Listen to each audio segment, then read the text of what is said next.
Ayan mga ka-hunters, subukan natin ngayon mag night dive na mag video rin. Ito ang ating gamit, SB69 from Samasab PH. Thank you so much Dudip Alonso sa iyong regalo. Hindi tayo sanay sa night dive pero baka sakali makadali tayo dito. Kahit pang ulam lang, pwede na.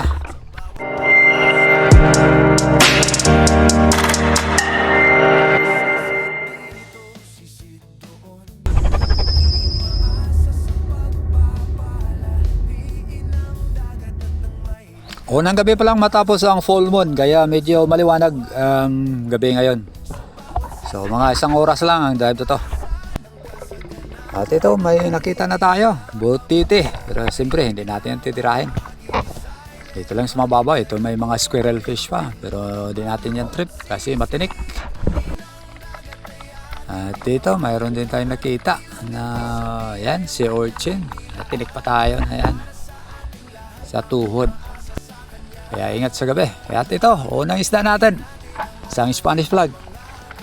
Medyo mailap pero sinundan pa rin natin. Medyo malakas naman ang pana kaya tinira ko na. Ayun, sapol. Yan ang unang isda natin. Buhay na pano sa gabi na to. Spanish flag.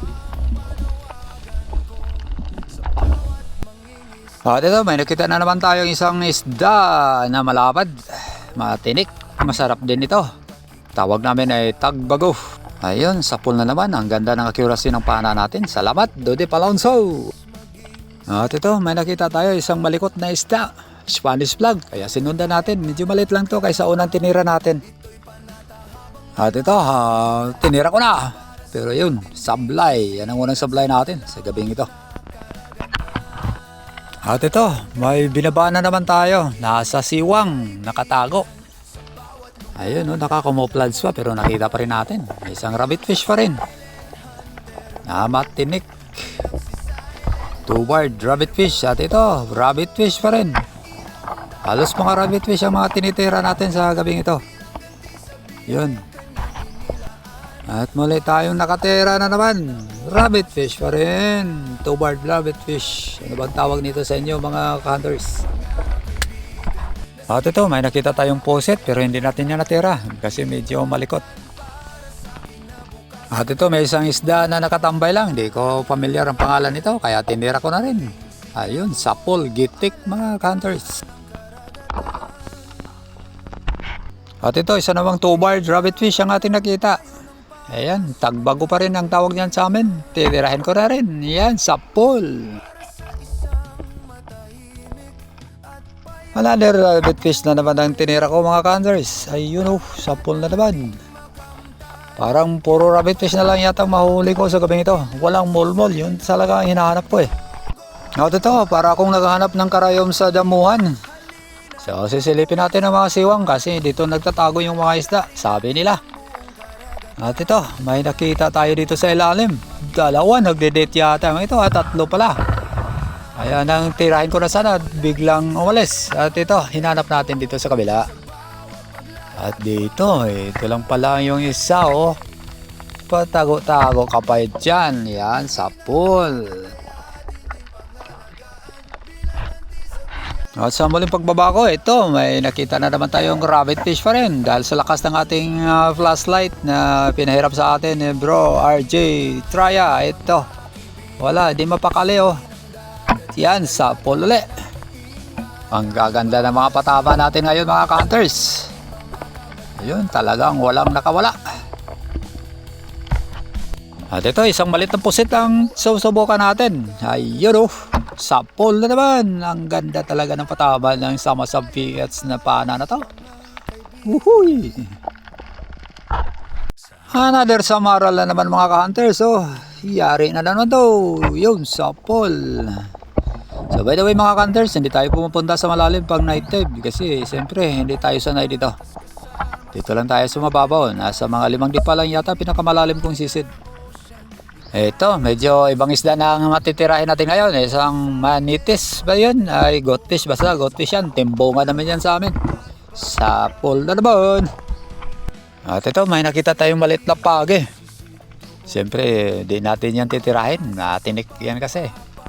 Masarap yan sana sa ginataan, adobo sa gata. Pero may nakita tayo dito isa. Napasilip-silip. O nagtatago dito. Yun ay samaral na naman. Yari ka ngayon. Ayun, sapul.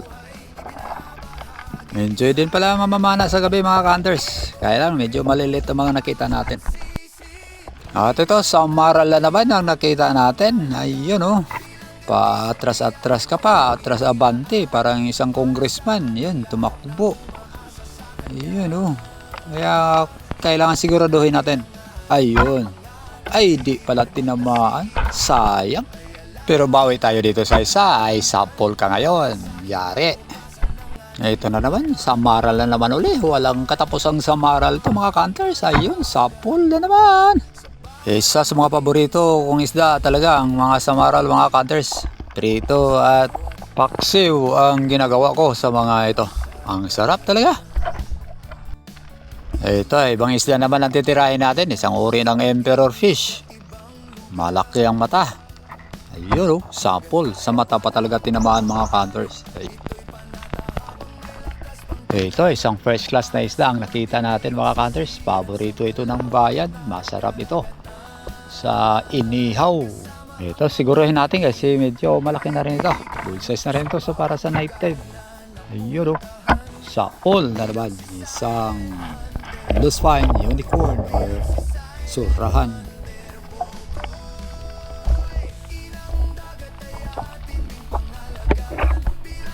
At sa pagkabanti ko, isa na namang rabbit fish ang dadali natin dito mga ka-hunters. Ayun wala pa din kasi. Ang sarap tirahin. Sapol na naman. At dahil maliwanag na talaga ang buwan, ito, tumabi na tayo. May nakita pa tayong isang tagutungan. Isang porcupine fish. Masarap din sana ito. Kaya lang, madaming tinik. Matrabaho. Ito, may nakita din tayong isang maliit na isda dito sa gilid. Ito, hinahawi muna natin ng mga damo. Parang naghawi tayo ng damo ni langga. Siguraduhin natin to. Pwede na. Pandagdag. Ayun. Sapol. Pero nang paghila natin sa shop, hindi nga sumabay. Nakawala. Bahala na siya sa buhay niya. Hinanapan natin. Baka sakali. Pwede natin tirahin ulit. Pero ayun. Nawala. Nasukal kasi. Dapat kasi nakashave At ito lang ang nahuli natin sa gabing ito. Isang malaking Spanish flag, isang surahan na good size na rin. At karamihan ito ay mga samaral. Siyempre may manitis. At iba pang maliliit na isda. At ito na si bro RJ Traya. Naglilinis para sa aming pangulam sa gabi. Itong mga samaral ang pripritohin namin. Para goods na goods ang kainan.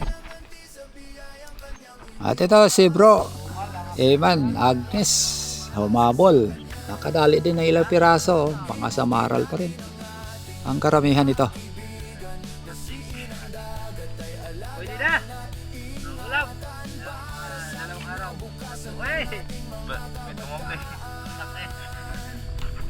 At yun lang po. Salamat sa panonood. Ingat po sa lahat. God bless.